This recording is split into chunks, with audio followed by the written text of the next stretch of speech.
with yours, the screen slave character, is this incredibly intense unveiling of that character in its full sinister glory.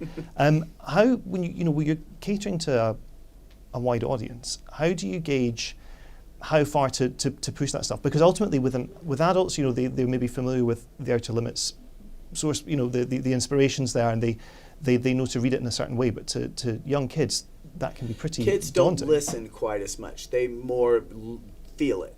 Mm-hmm. And I think that's fine. I got a lot of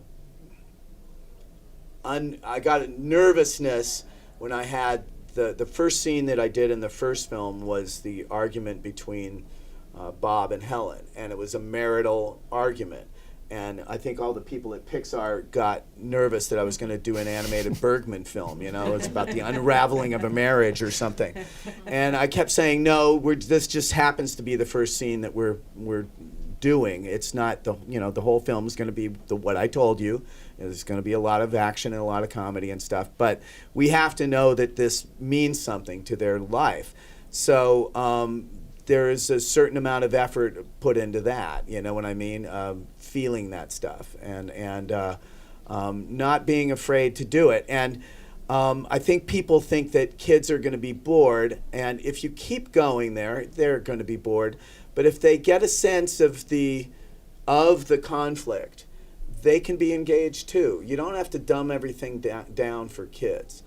So we just try to make films that we would want to see and then hope that it works for other people. Because if you try to figure out what people of all ages and all circumstances will want 2 years from now, you'll just go somewhere and shoot yourself. But if you can think of what would I like to see on the screen, then it becomes simpler. Mm-hmm.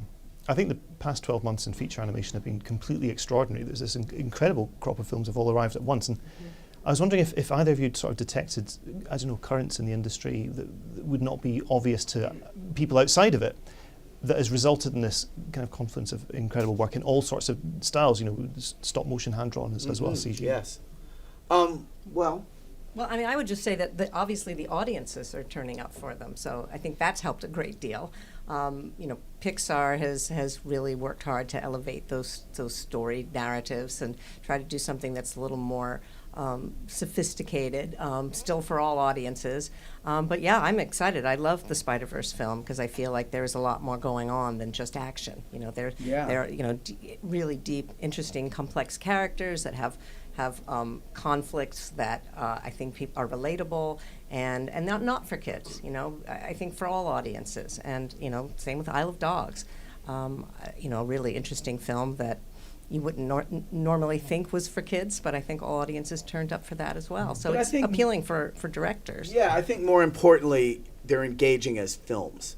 And the more, for me, every time somebody tries to put a barrier between what we do and other film, I want to knock it down. It's just like, no, we're a film. How we get on film is different.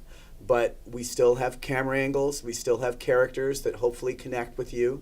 We still have to deal with the rhythm of editing and the designing of a world.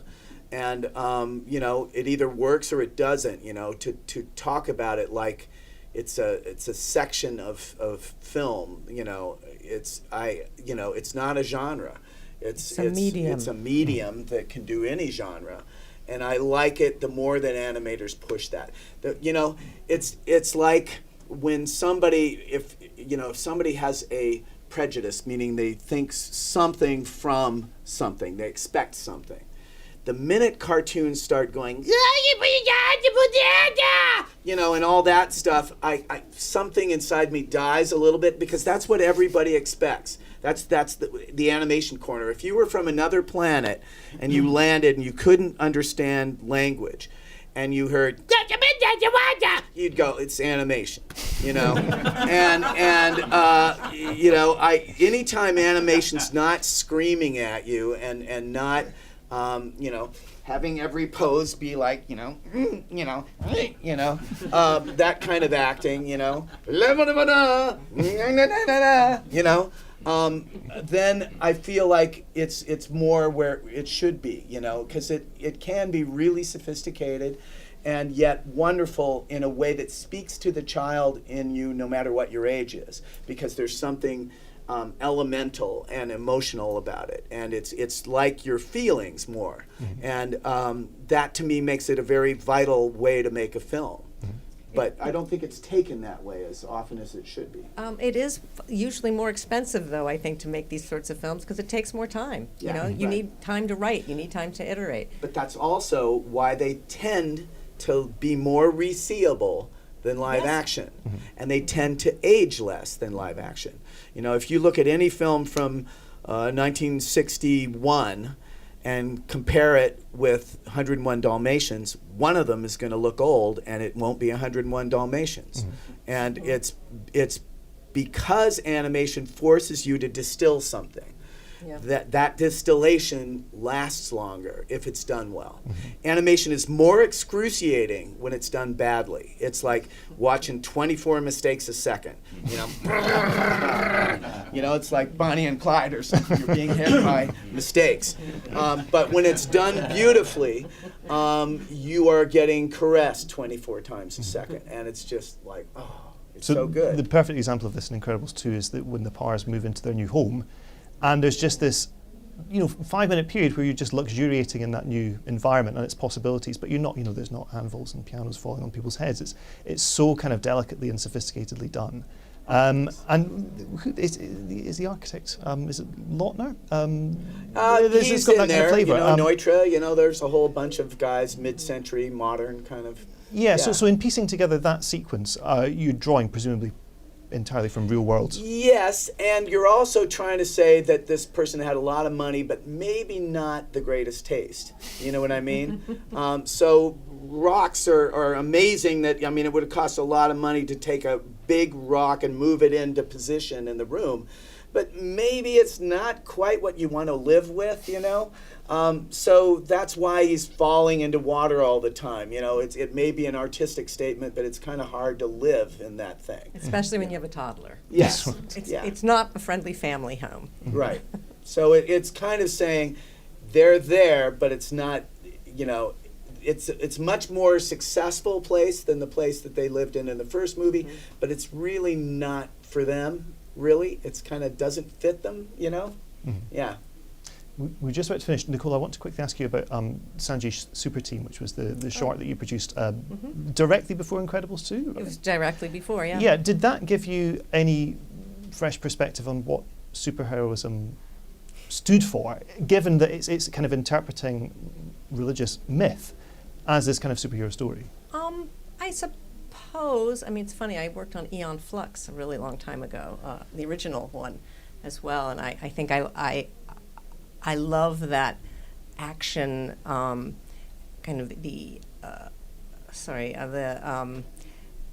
someone being able to realize their power in that kind of way, and that's the beauty of animation, so that you can take Hindu gods and do that, with Aeon Flux, she was just this incredible assassin, super cool assassin, but so elegant, and I guess I just love the poetry of that superhero genre, of articulating aspirations in that way. In Incredibles, to see a teenage girl who is suddenly so empowered that way.